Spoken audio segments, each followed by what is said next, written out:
Golshifteh, 26 ans, visage de Madone, étoile montante du cinéma perse, est désormais banni de son pays. Sa vie a basculé l'an dernier après le tournage du film Mensonge d'État auprès de Leonardo DiCaprio. Téhéran n'a pas supporté cette incursion à Hollywood, encore moins l'avant-première où elle apparaissait tête et bras nus au mépris des lois islamiques. Séquence 1, première prise.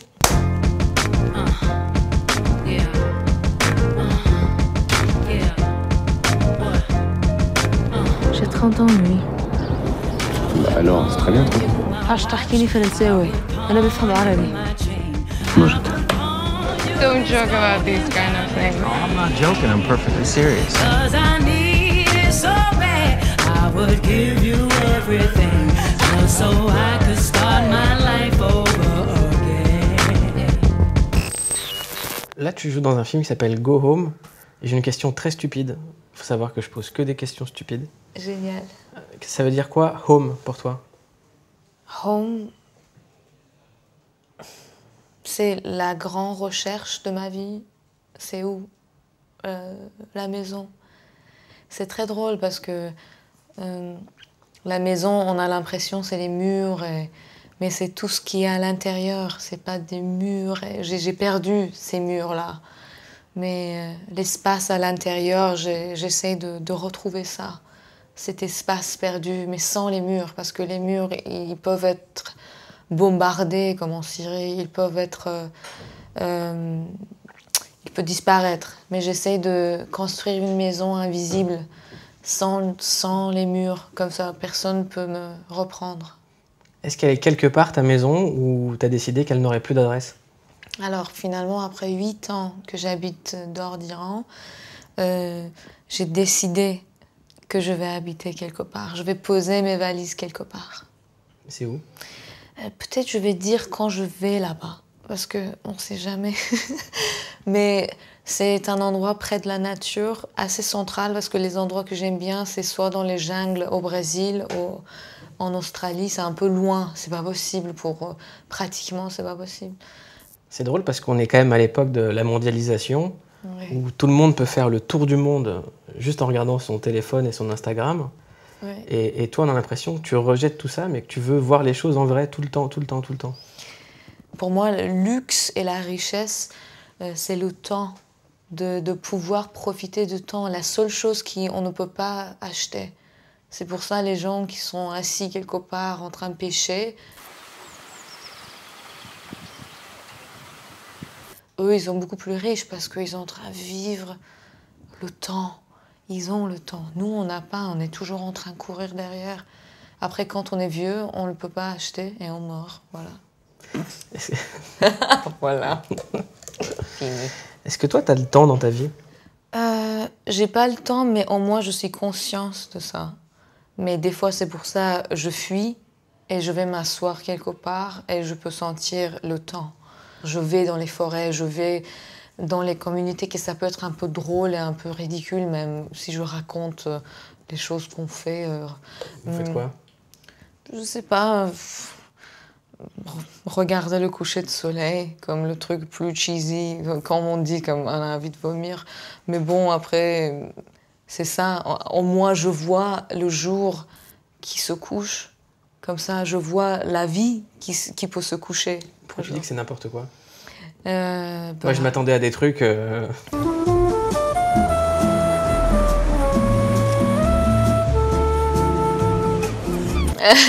non, non. Comme, oui. Non, non, je fais des trucs comme ça aussi, mais il vaut mieux pas le dire, non? La guitare, les troubadours, tout ça, c'est fini. Non, merci, j'ai les miennes. Tu peux tout me dire.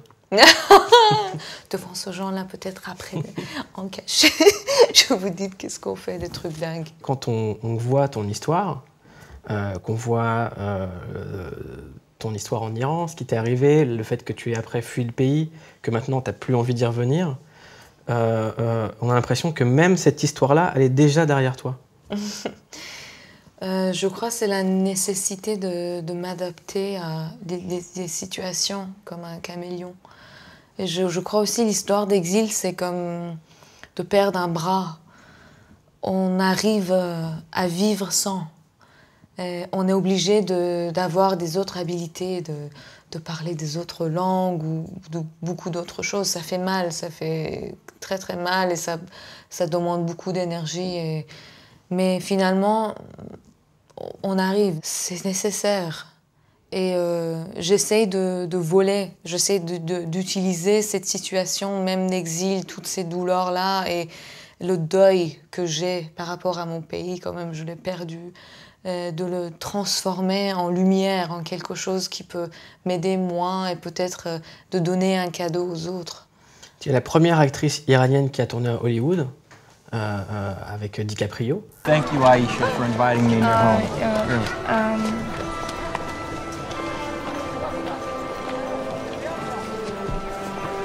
Sorry. Maintenant, il y a une loi Golshifteh en Iran. C'est vrai, ça? C'est pas mon nom, parce que le gouvernement, ils disent que Golshifteh, ça n'existe plus. Mais oui, c'est une loi. Si des artistes ils veulent travailler dehors d'Iran, ils ont besoin de la permission de gouvernement. Avant, ça n'existe pas, ça. Est-ce que du point de vue de l'Iran a raison? Oui, je crois que oui. C'est drôle, parce que quand je regarde la région, je vois le seul pays stable, là, c'est l'Iran. C'est un gouvernement complètement fasciste. 2000 exécutions arbitraires en 2 ans, condamnations en masse, prisonniers politiques. L'Iran demeure une dictature religieuse des plus répressives, qui bafoue tous les jours les droits de l'homme. Mais c'est quand même triste d'avoir des frontières sécurisées. On a besoin des fascistes dans cette région-là. C'est triste, mais je ne sais pas laquelle je préfère. Je préfère de ne pas avoir un fasciste et avoir un pays complètement détruit comme la Syrie, ou je préfère des fascistes pour pouvoir garder le pays dans leurs mains comme ça. Est-ce que quand tu es aux États-Unis, tu as l'impression d'être dans un pays libre? Pas du tout. Pas du tout. Pas du tout. Aux États-Unis, c'est une blague. Non. Même en France, des fois, je me sens pas libre. Je crois que la liberté, c'est plutôt plus grand que ça. La liberté encore, c'est le temps. Mais aux États-Unis, pas du tout. Pourquoi? Regardez l'élection, là. C'est quand même une société plutôt puritain. Des fois, je me demande, alors c'est quoi la différence entre aux États-Unis, qu'on dit quand même il y a une démocratie, ils parlent de avortement, l'histoire d'avortement, la même façon qu'en Iran. There has to be some form of punishment. For the woman. Yeah. Alors, c'est quoi pourquoi on dit aux États-Unis c'est la démocratie et là-bas non? Parce que, alors, c'est quoi la différence? Mais je crois, en général, liberté, c'est quelque chose de vague. Moi, je me sens libre dans les endroits, avec les communautés bohémiennes, avec les hippies, avec les gens qui s'assoient et regardent le coucher de soleil. Parce que je sens que le temps, de vivre le présent, c'est quand même la liberté. Quand tu dis qu'en France, tu te sens pas libre, est-ce que pour toi, le pays a changé? Bon, la France, c'est mon pays. Et je l'adore, je la connais. Avec ses défauts, avec ses qualités, je l'aime. Même Paris, c'est ma ville que je connais les coins, j'ai des mémoires. C'est ça, la vie que j'ai ici. Et, quand même, c'est le pays qui m'a adoptée vraiment avec beaucoup d'amour. Et j'ai beaucoup de la chance de finir ici, au lieu aux États-Unis ou même, je sais pas, n'importe quel pays. Parce que tu aurais pu choisir d'aller aux États-Unis. Tu vas jouer dans le prochain Pirates des Caraïbes. Find Sparrow for me and relay a message from Capitan Salazar and tell him death will go straight for him. Oui. Mais tu décides de venir ici. Oui. T'es pas à Hollywood dans une maison à 3 millions de dollars à regarder le coucher de soleil et à prendre le temps. Non, pas coucher de soleil. Non, pas coucher de soleil à Los Angeles, ça va devenir vraiment pas possible. Non. Non, quand j'ai quitté l'Iran, je suis cherchée un peu partout. Je suis allée à Californie, partout, en Égypte, à Berlin, partout. Et je suis restée même quelques mois aux États-Unis, mais j'ai pensé que je ne peux pas vivre là-bas. la consommation et la société, la consommation et le capitalisme, c'était d'un niveau, ça dépasse mes limites. Mais de toute façon, je crois que je vais finir par vivre dans la nature, avoir un jardin et un chèvre, et voilà. Tu peux trouver ça à Paris. Hein. À Paris? Non, la terre à Paris, on peut pas vraiment pousser des trucs. La terre est pas très forte ici. Bah dans le Larzac. Alors c'est pas Paris? Non. Bon. Mais il y a le Wi-Fi. Le Wi-Fi, on perd le temps, la liberté. T'es contre? Non, pas du tout. Le Wi-Fi, les ordinateurs, non, tout ça? Non, pas du tout. Non, non, non, non, c'est nécessaire en ce moment, c'est nécessaire. Mais de ne pas être esclave de ça, au moins d'être conscient. Il y a un truc que j'aime beaucoup chez toi, c'est que quand tu rigoles, c'est toujours triste dans le fond. Oh. Il y a toujours du sens. Et quand tu fais des choses, par exemple, là, on est dans une époque où il suffit d'aller sur Internet ou de regarder un clip à la télévision pour voir des femmes nues.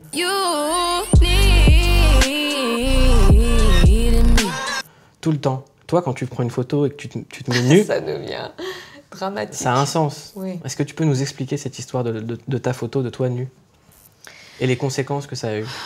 Bah, je ne peux pas dire qu'il n'y avait rien, parce que c'est pas vrai. Parce que je pouvais sentir que ça va être vraiment un tremblement de terre, un tsunami après. C'est drôle parce que si j'étais une femme française née en France, je pouvais tout faire, mais ça résonnait pas. Comme c'était pas je devenais pas un symbole ou un rêve rebelle ou tous ces trucs qui me donnent. Ça devenait juste une actrice qui fait des trucs.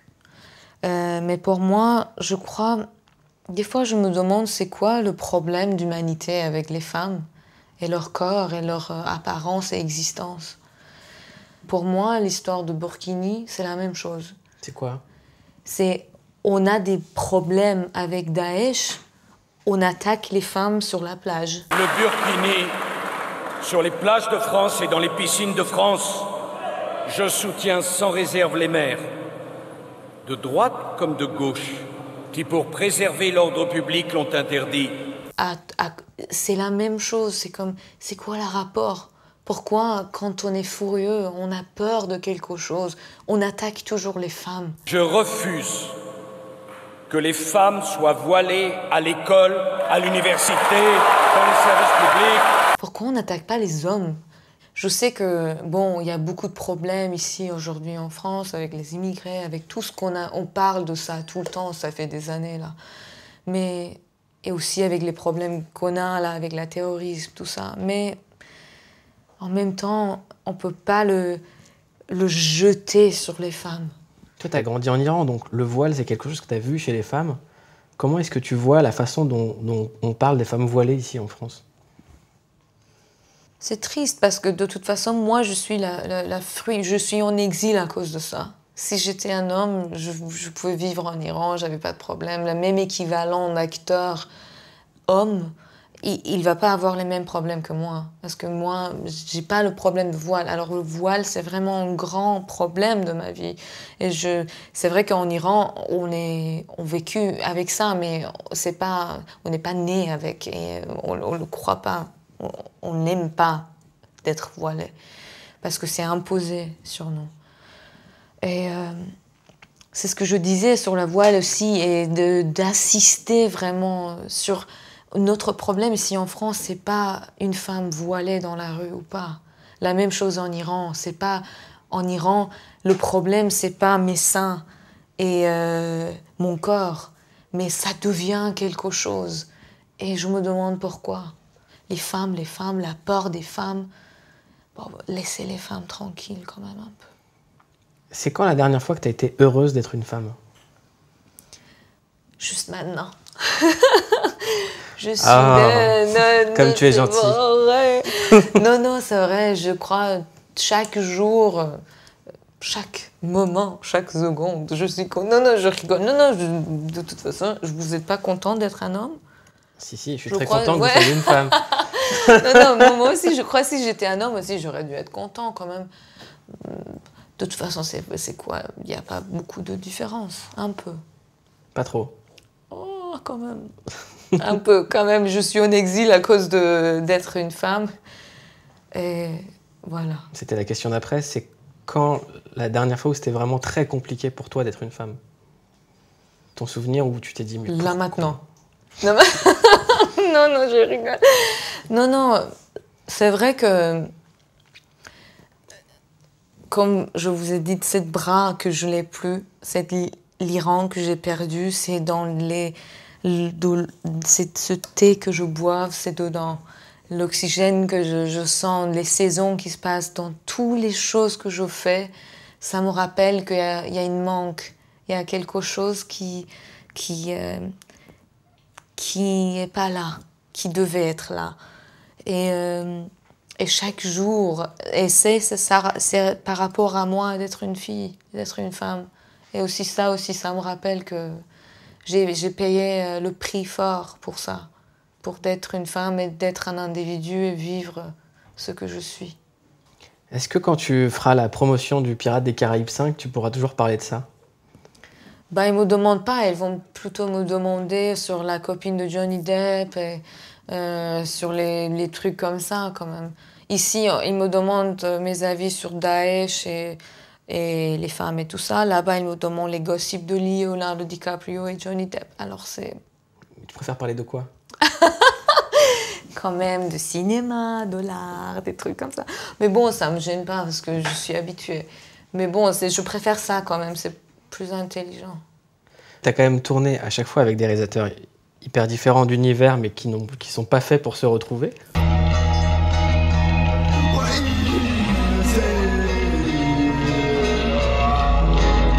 Sorry about that. Ah, so am I. I probably should have kept my mouth shut. After all, I was a guest in your home. You are a great poet. Et t'es parti à un moment des États-Unis parce qu'on te proposait toujours des rôles de terroristes ou de méchantes quand c'était la crise économique, c'est vrai ça?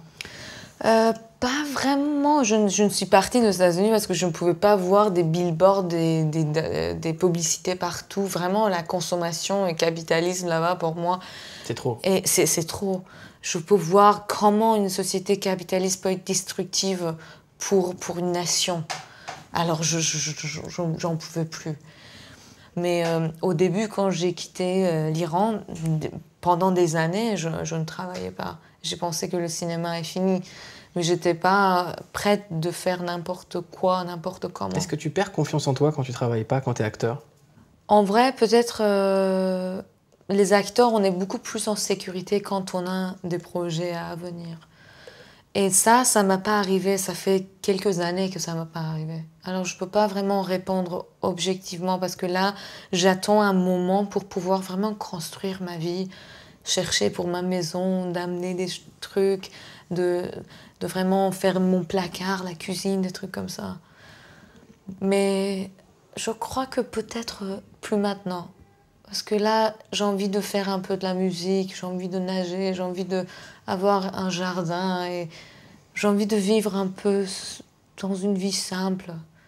Que je ne vais pas être si insécure qu'il y a quelques années avant. Que les acteurs, on est en manque, il n'y a pas de projet, la vie va détruire, on va tous mourir. Non, j'espère pas. Peut-être que c'est pas vrai, parce que ça fait tellement longtemps que je travaille.